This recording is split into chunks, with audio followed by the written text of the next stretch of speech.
In 1985, a 19-year-old Australian man named Harold Weldon came to China to retrace the Long March together with 18 photographers and filmmakers traveling on the same routes as the Red Army, documenting every step of the way. They published a picture book called China, the Long March, which was one of the first foreign projects, giving the outside world a look into China.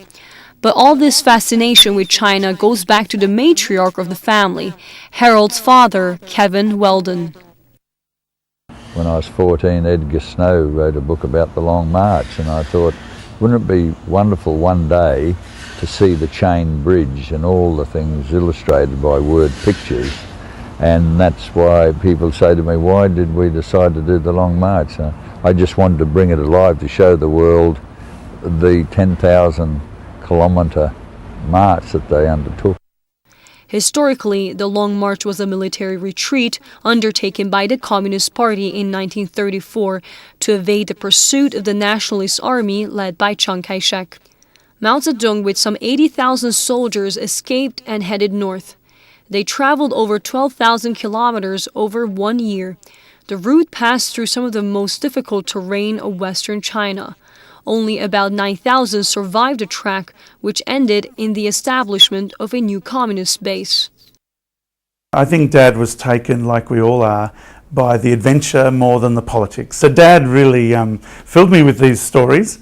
As I said, at the same time, coincidentally, I was already learning it from school, so it seemed that I was destined to have a future coming to China. He really felt it was a vehicle to show the world China today. At that time, 1985, would build an amazing bridge between China and Australia, and through Australia, China to the rest of the world. Kevin Weldon waited almost 4 decades before coming to China in 1984 to lay down the groundwork for the Long March book project. His son Harold's Long March trip was possible because in 1972, China and Australia formally established diplomatic relations with each other.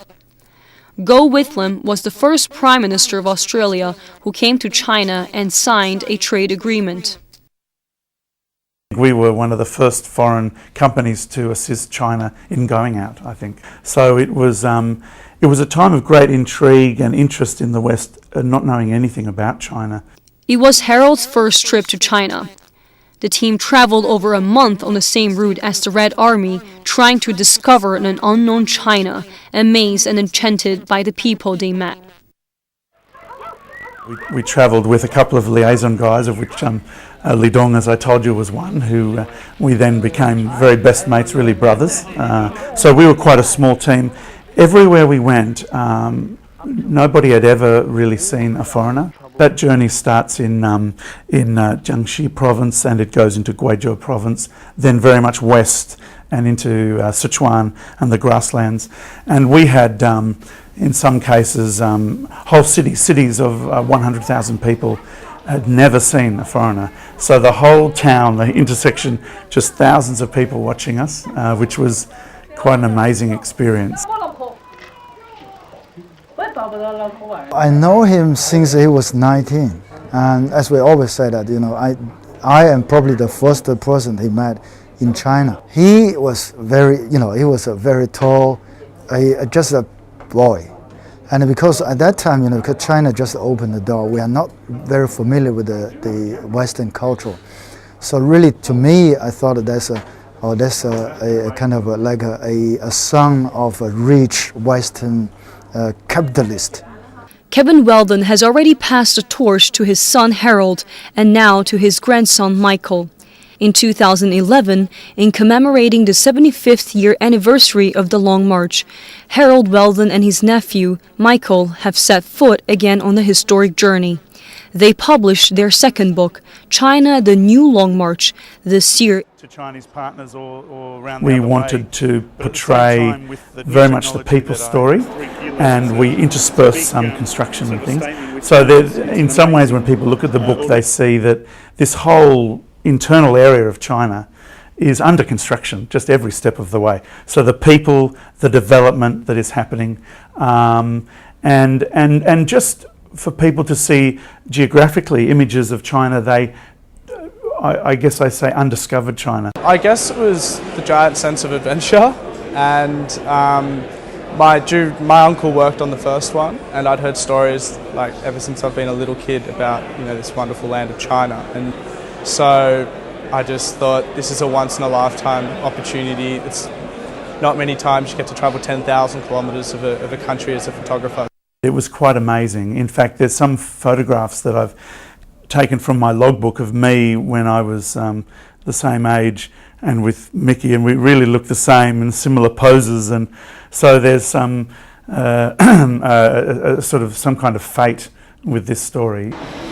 Weldon wants to use the New Long March project as an introduction to China's 75 years of changes to the world. The changes in its economy, environment, trade, and lifestyle. Over the course of years, China has become Australia's #1 market, with trade volume increasing to over $100 billion. Apart from traditional trade ties, such as iron ore and mineral products, a new area of trade is booming, which include exchanges between students, tourism, law firms, financial services, and many more. To foster that sector, Harold is also a foreign advisor for the International Cooperation Center to the National Development and Reform Commission. For me, I'm very proud of that, because the agreement behind that role is to really encourage a connection between Australia and China. And I think it's good advice for Western businesses coming in. Really, you have to look at it for the long term. Otherwise, you should not come to China if you just want some quick fix, because it won't succeed. It's about staying long enough to really understand the management of who they're dealing with. Thank you. Please, firstly, I've got a gift for you. Yeah. Join the Red Army, please. This is our book. So familiar. Yes. My daughter likes that. Yeah, exactly. Last event, you sent me the cap. Yes, Yeah. that's right. My daughter really liked it. Well, I have plenty more. We have plenty more to give, so Thank please you so accept. much. That's the book inside, Yeah. so maybe I can show you some of the book after. I believe it's companies like ours that have a long story with China. I think we can play a role, just a small role, but to help with the amazing stories, untold stories, to go out.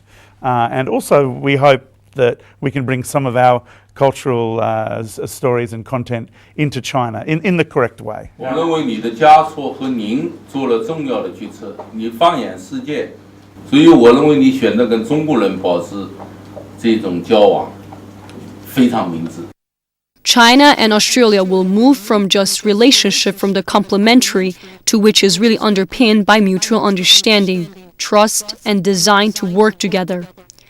Harold's relationship with China is also contributed by his close-knit relationship with his Chinese friends. In a way, he grew up with these people, being there and supporting each other in many years.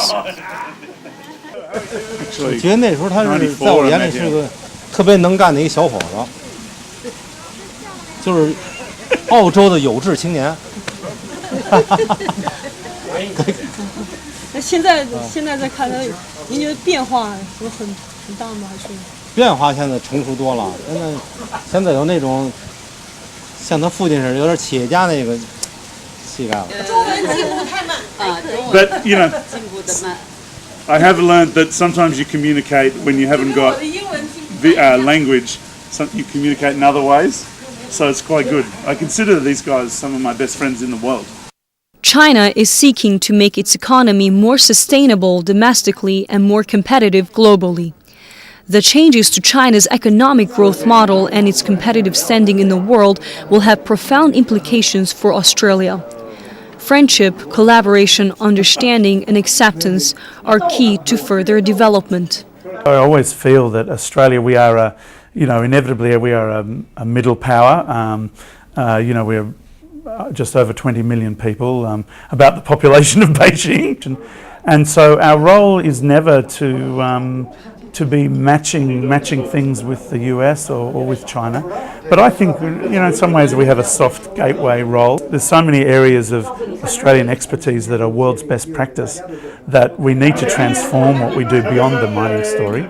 And in some ways, of course, I will always be the one to say that one of the best ways to do that is through cultural exchange. Through cultural awareness, trade increases. I wish for all of my family members that they can come on this journey and be completely taken over by the feeling of China and then realise what an incredible country it is and what an inspiration it is. I strongly believe that I'm concreted in now, so I don't think it was ever planned, but yeah, I think I'll be following the family and doing lots of work in China. Not sure what yet, but yeah, for sure.